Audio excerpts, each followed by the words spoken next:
The J-type ran for 2 years and was superseded by the P-type, which was introduced because the J-type had a reputation for breaking its crankshaft.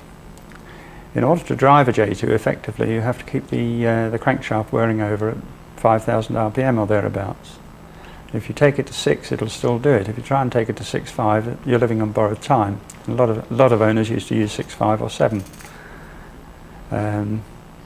So the crankshaft breakage problem was a bit of a serious problem. The P-type overcame this by the simple expediency of putting 3 main bearings in, compared with the J-type's 2. And the P-type was a much smoother engine, bigger in size, although the same capacity. But unfortunately, at the same time as improving the engine, they also improved the body. The car became very heavy. And in my estimation, the P-type's not quite such a nice car to drive as a J2. But the P-type could be made to go very fast, of course, because you could put a supercharger on it. And lo and behold, your P-type goes very quickly. There's a supercharged racing car version of the P-type, which was known as the Q. And that engine was very highly supercharged and developed a tremendous amount of power, 113 horsepower in standard tune. And it wasn't difficult to get 120 from them. And the special version produced 164 out of 750 cc's. And this engine, until the coming of the BRM racing car in the early 50s, had the highest specific power output of any racing engine ever built. So this is a PA, 1934. Actually, it was the 5th one off the line, 5th one manufactured, but it was indeed the first one sold. They kept the first 4 PAs for demonstration purposes, and this one was sold to a guy called Bill Hayden on the 6th of March 1934, and Bill used to use his car in trials a lot, so he bought this car brand new and used it in hill climb type trials from the very day he bought it. And looking at the history file, we can see that there are several times that he's been back to the factory within the first 2 or 3 weeks to have things done. And the factory helped him significantly, although he wasn't a sponsored member of the factory team. That was basically the cream cracker team. But this gentleman was part of an independent team and used to use it pretty well every weekend for trials. This car was owned previously by Patrick Gardner, who's here with a K3 replica from England. And he was telling me that he had used this car in the same trials as it was used in before the war, the Land's End trial. That was a trial that probably covered about best part of 1,000 miles over 2 weekends, or two days of a weekend. So they'd move from one hill to the other hill. And so it was a great test of reliability. And most of these early P-types were winners in these classes. They were very popular.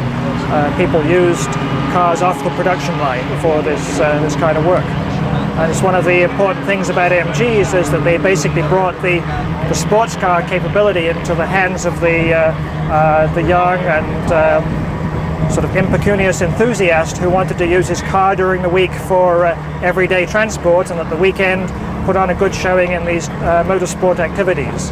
It's very much a theme of MGs all the way through their life. Right, it's a 1935 MG PA. I bought it in 1978 in bits and pieces. It had a T-type back grafted onto it, so it's a real bitzer of a car. It's got the original engine, original chassis, and most of the original car is there from the dashboard forwards, but the back of the car is non-original.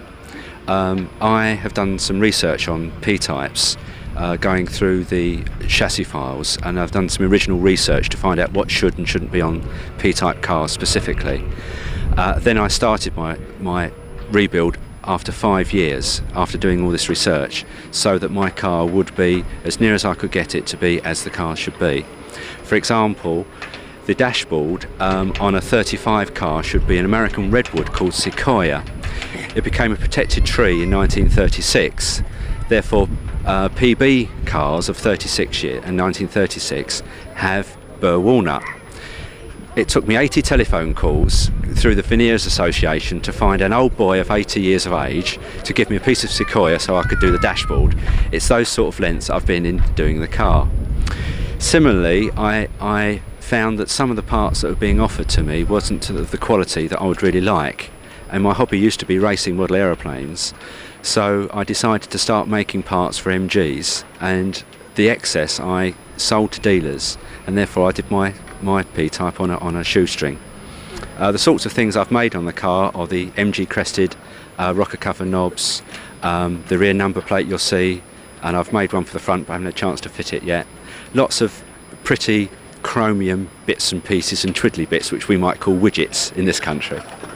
Okay, the car itself is not finished yet, but I like driving it so much that I'm in danger of not finishing it, and so I'm doing a TF 1500 to get that on the road and I can finish this one off properly.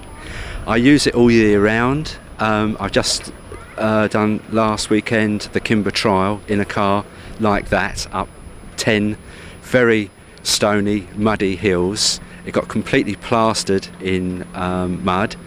Then we did driving tests, and then it was put in concours. In other words, the cars are used as well as being shown, and that's the way MG should be used, not just as museum pieces. And that's why you'll see my car is quite nice, but it's not actually shiny bright, because we like them to be a little bit mellow, at least some of us do.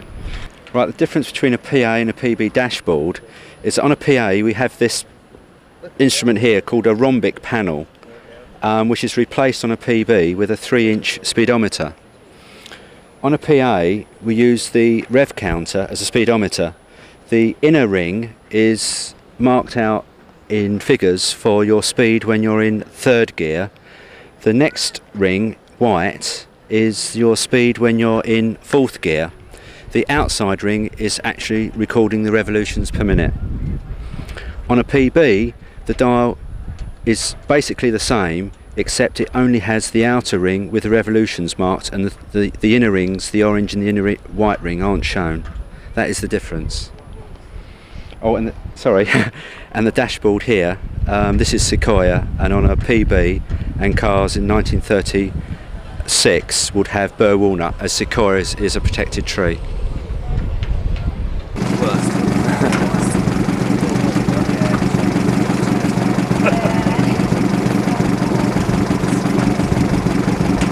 I can describe what these things do if you want to know what they do. This knob here is for adjusting the tick over when the car is running. This knob here is the choke. Look at this. Yeah. This lever here is reverse catch, so that when you're on a trial you don't universally put it in reverse gear, because first and second gear are very close together for going up trials hills.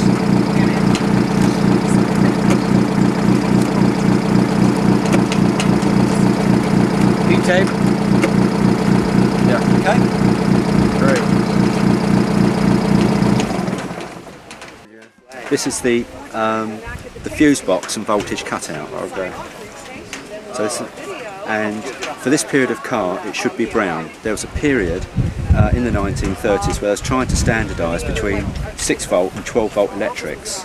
Eventually, I believe that it came down that the 6 volt should be brown and the 12 volt should be black. Unfortunately, during the changeover period when this car was built, the cutout should be brown and 12 volt. So anybody who can get a brown 12 volt nowadays is very lucky, because they would kill for it. Around that time the R-Type was produced. The engine capacity of the P-Type went up from 950 cc's from 850 and became the PB, and that car was perhaps the best of the overhead cam midgets. Nice little car, easy to drive, very responsive to tuning, could be supercharged. Supercharged versions were very, very successful in trials and club racing, and were still in use well into the 1950s as effective motor racing tools, which I think is quite surprising. This is PB0268. This is the 18th PB built. I bought the car in 1974, and it was basically a parts car for a different PB I had then. But after I discovered that it was an early PB and there were so many good original components on it, I decided to sell the other one and restore this one, which is what I did over the course of about 12 years or so. It's an entirely new body tub that Craig Seabrook and Fred Kuntz built at the Whitworth shop. And Fred also helped with a lot of the sheet metal work. And it's restored in all the original color scheme and bits and pieces and everything as much as possible. It was black with green interior originally. And I have met many of the previous owners dating back to 1938 of this car. PBs and NBs were the first of the MGs to have vertical radiator slats that you can see here. Previously they had a wire mesh stone guard or a honeycomb stone guard. And all the P-types had the flat L140 headlamps and the octagonal wing lamps. The P's and N's were unique in this respect with those cool wing lamps. This car in its early days had a Benara radiator cap fitted to it, a little quick release rather than the octagonal cap.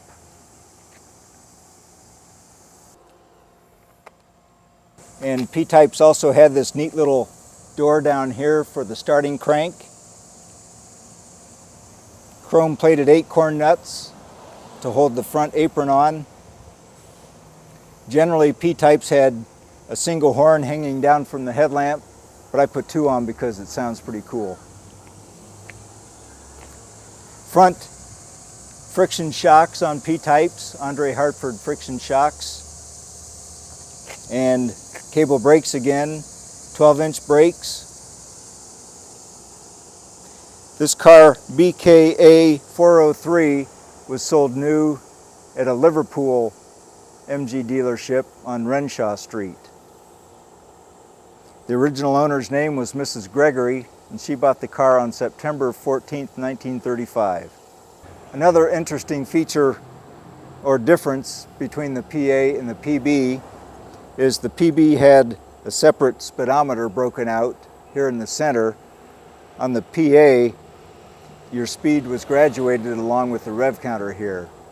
So the speedometer was broken out, and basically everything else remained the same. The little instrument panel over here was the same. And the wood that was used was burled walnut rather than burled sequoia on the PA. Also, the P-types had the little amber 30-mile-an-hour warning lamp over here, the PB. Probably the most important difference between a PA and a PB was the increase in displacement. The PB was 939 cc's compared to the PA 847 cc's. And at the back of the car, you see we have this neat octagonal filler cap, which was unique to PBs also. A little quick release. People often ask what the little coil is here, the little pigtail on the top of the tank, and it's nothing more than a little copper tube vent that's twisted around so fuel doesn't leak out.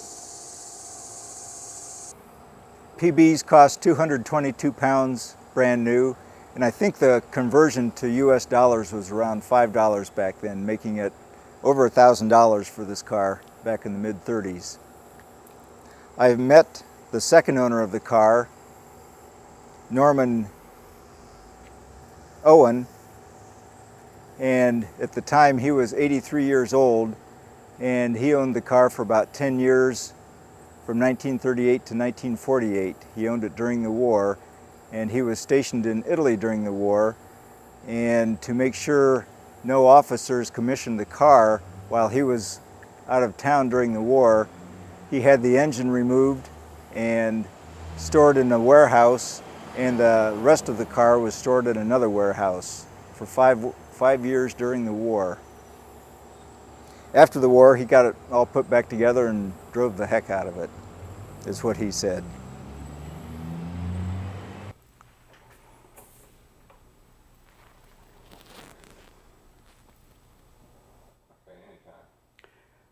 This is a PB trials car, 1934. Cycle wings, and the front splash pan was opened here for ventilation for the lower part of the radiator. Outside of that, it's quite normal, straightforward P-type. I don't think the cycle wing was a standard production, I'm not sure, but most of them had swept wings. But they put these on the trials cars. Well, this is one of 3 cars that was produced by the factory in 1934. Originally as a PA, they were PAs, and the company had difficulties getting rid of all their cars that year, so they took the 3 of the PAs and converted them to PBs, which is an upgrade, and then modified them with further modifications. They put Q-type brakes and other things for the 1935 Le Mans 24-hour race in France. And it was a race for the first time women had ever driven at Le Mans. And so they entered a team of 3 of these cars with women drivers, and they were known as the Dancing Daughters for some reason. And it's in all the books about MG about the Dancing Daughters. And this is the last surviving one in that condition. Well, in any condition, actually. There's a sister car to this that Miles Collier owns of Collier Museum. That in 1939, he converted it to a streamlined body and raced it at Le Mans and was ahead in his class, and the gas tank split. And that car is still around. It's in the Collier Museum. But this car was the sister car to it. This is tag 6158, and that was 6157. And they're JB tags, which are the factory tags for MG. So the tag's probably worth more than the car in these days. This is a factory original? Oh yeah, factory, but it was modified by the factory to race at Le Mans in the 24-hour race. And they came in 1, 2, 3 in their class. This was the first of the 3. And they said that the only problem they had in 24 hours of running was one burned out taillight. So quite remarkable, really. And I think they covered over 1,300 miles in 24 hours, which is, the car now presently has a supercharger on it, which was the way, when it ran at Le Mans, it had the dual SU carburetors. But it was bought when MG was in big financial difficulty in 1935, and they sold all their race cars, and they sold it to a team called the 3 Musketeers. And they campaigned this car as a hill climb trials car. And that's when they added this Marshall supercharger. And it's quite a rare. It's got the MG emblem on it. And this was originally designed as an aircraft cabin supercharger for the old de Havilland airplanes. They had one of these on each engine to pressurize the cabins.